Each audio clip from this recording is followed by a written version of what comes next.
বসন্তী, তুই এখানে কিভাবে আসলি? আর তোর এই অবস্থা কে করেছে? মালিক, তুমি এসেছো আমাকে নিয়ে যেতে? মালিক, এ হলো সেই ব্যক্তি যে আমার এই অবস্থা করেছে। এ আমাকে খুব মেরেছে। আমার সারা দুধে দুয়ে নিয়ে যেত আর গায়ের লোকের কাছে বিক্রি করে দিত।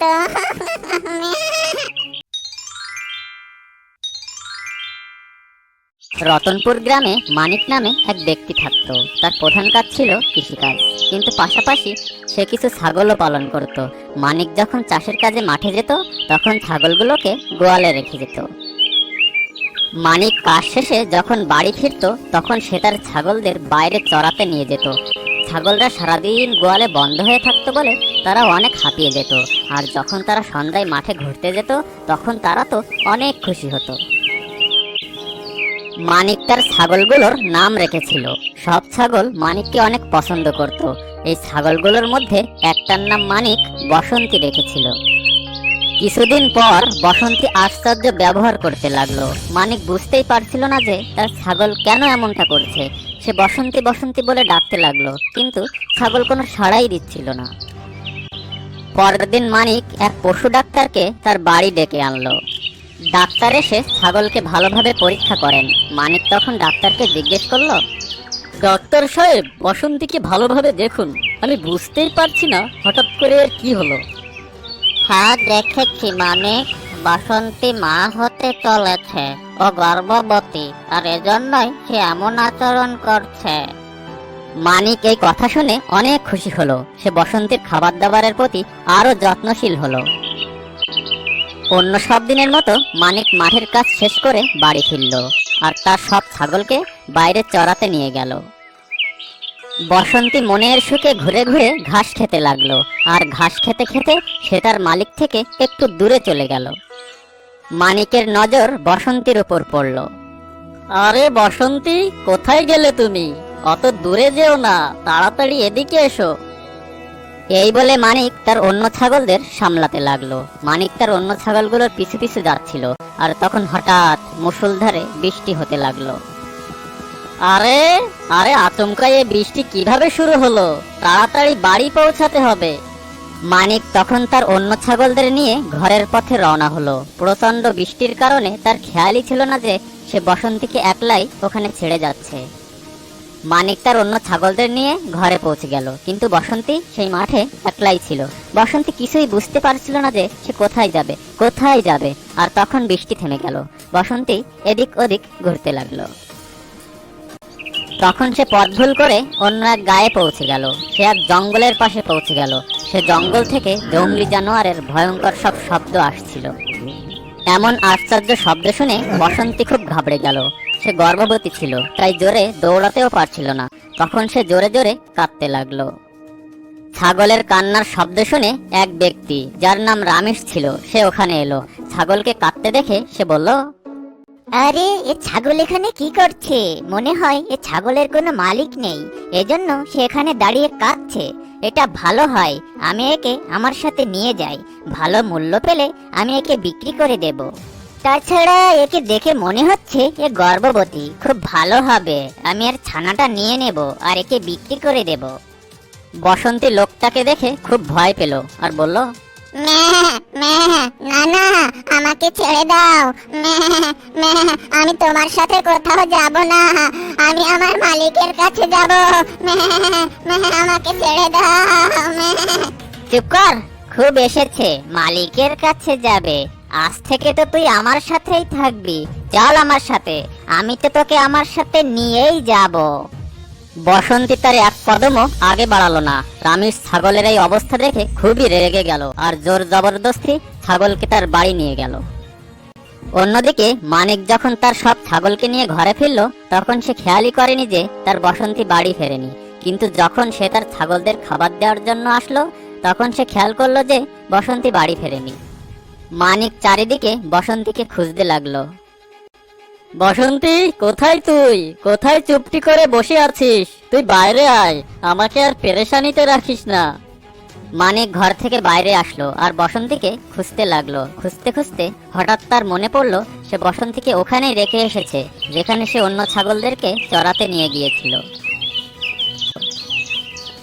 মানিক সেই মাঠে আসলো আর জোরে জোরে বসন্তীকে ডাকতে লাগলো, বসন্তী, বসন্তী, তুই কি আমার কথা শুনতে পাচ্ছিস?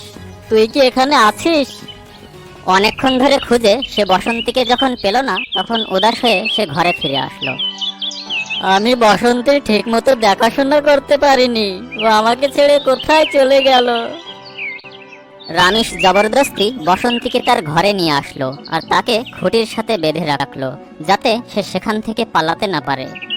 তুই আজ থেকে এখানেই থাকবি, আর কোথাও যেতে পারবি না। আমাকে যেতে দাও, আমি এখানে থাকতে চাই না।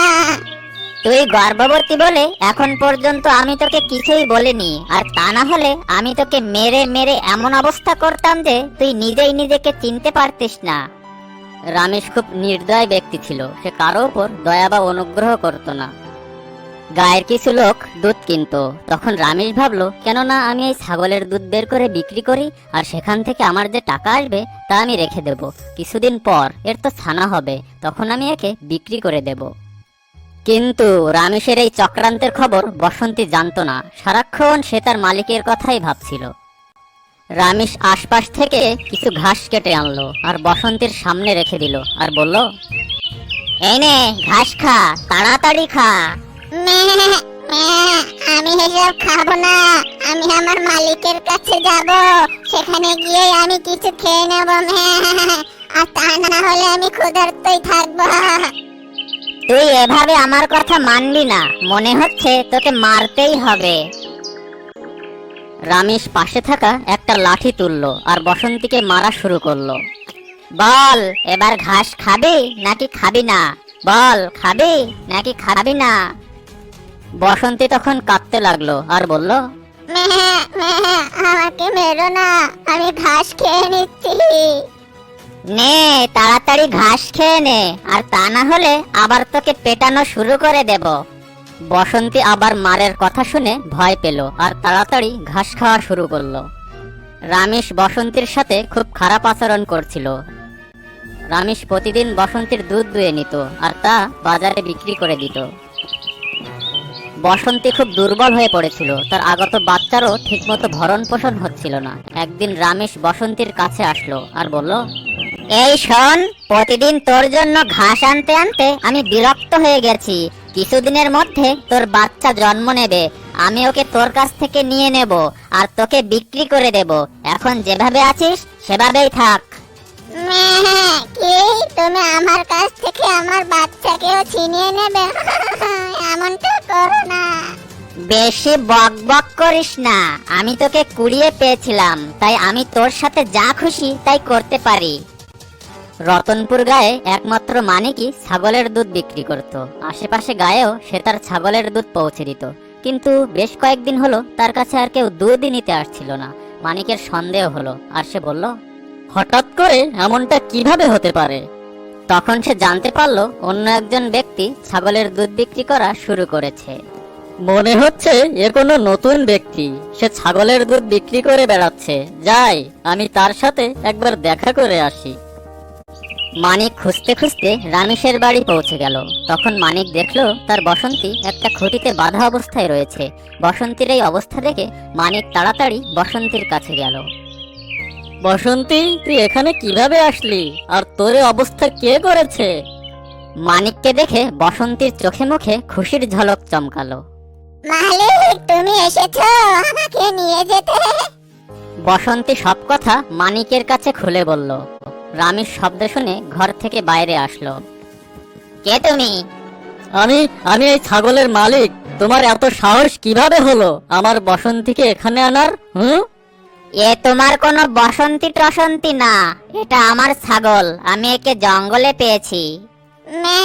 মালিক, এ হলো সেই ব্যক্তি যে আমার এই অবস্থা করেছে। এ আমাকে খুব মেরেছে,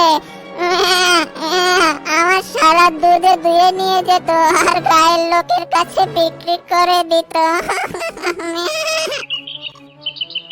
মানিক বসন্তীর খুঁটির বাঁধন খুলে দিল। চল বসন্তী আমার সাথে। আর তুমি শোনো, আজকের পর থেকে যদি আমার বসন্তীর দিকে চোখ তুলে তাকিয়েছো তাহলে তোমার খবর আছে। মানিক বসন্তীকে ওই নির্দয় ব্যক্তি রামেশের কাছ থেকে নিয়ে পুনরায় তার বাড়িতে নিয়ে গেল।